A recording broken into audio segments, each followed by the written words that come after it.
गांधी मैदान रैली की तारीख 25 मई 2025 को रखी गई थी। इसी बीच हमारा भारत पाकिस्तान का युद्ध शुरू हो गया। तो देश के हित के लिए, लोगों के हित के लिए फिर ये रैली स्थगित किया गया।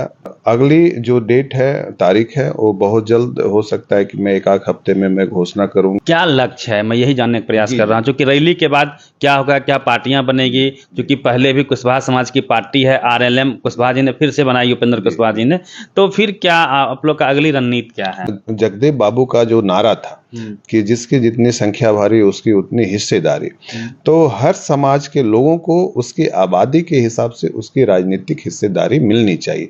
बेरोजगारी को कैसे कम करें, पलायन को कैसे कम करें, यहाँ पे इंडस्ट्रियाँ कैसे लाएं, यहाँ की शिक्षा व्यवस्था को कैसे सुधारा जाए। मोटा मोटी बात सर आप कह रहे हैं, यही बातें प्रशांत किशोर जी भी कर रहे हैं। उनकी बातों में आपके बातों में क्या अंतर है? पॉलिटिकल पार्टी आप भी बनाने जा रहे हैं। पिछले करीब 9 महीनों से निशिकांत कुशवाहा जी, जो प्रख्यात समाज सेवी हैं, नवादा से आते हैं, गुजरात में इनका बिजनेस है, लंबे समय से समाज सेवा करते आ रहे हैं, लगातार बिहार के गली गली में घूम रहे थे और बात बिहार की, बात बदलाव की कर रहे थे। और जो जगदेव बाबू का सपना था, जिसकी जितनी संख्या भारी उसकी उतनी हिस्सेदारी की बात ये कर रहे थे। सामाजिक न्याय के मुद्दों पे ये रैलियां कर रहे थे। करीब 18 रैलियां इन्होंने अलग अलग जिलों में क्लस्टर वाइज किया, बड़ी बड़ी रैलियां हुई।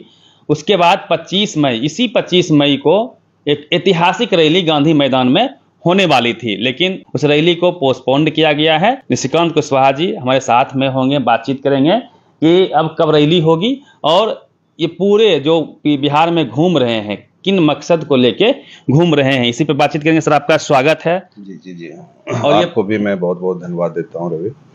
ये जो रैली आपकी 25 को थी, अब कब होगी, क्योंकि डेट तो पोस्टपोन्ड कर दिया गया है? बिल्कुल रवि, मैं आपको बताना चाहता हूं कि पिछले 9 महीनों से मैं बिहार का दौरा कर रहा हूं और इसकी जो नींव रखी गई थी वो मौर्या होटल से ही रखी गई थी। 18 अगस्त 2024 को हमने पहला सभा यहाँ पे रखा था अपने समाज को लेकर कि हम अपने समाज को, जो हमारी जो खोई हुई विरासत है, उस विरासत को कैसे वापस लाएं, क्योंकि हमारी जो आबादी है, हमारी जो संख्या है, उसके हिसाब से हमारी राजनीतिक में हिस्सेदारी नहीं मिल रही है। और बरसों से हमारा समाज और हम लोग, और जो खासकर 90% में जो लोग आते हैं, वो सत्ता से हमेशा दूर रहने का काम किए हैं। तो हम अपनी खोई हुई विरासत को कैसे बचाएं, उसकी नींव यहाँ पे मौर्या होटल में ही रखी गई थी।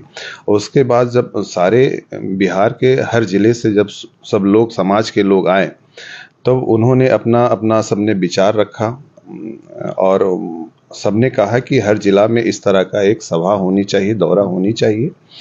तो सब समाज के लोगों का विचार को रखते हुए मैंने फैसला लिया कि समाज के लिए हमें हर जिला घूमना जरूरी है, ताकि आने वाले समय में हमारा समाज एक मजबूत और एक सशक्त समाज कैसे बने।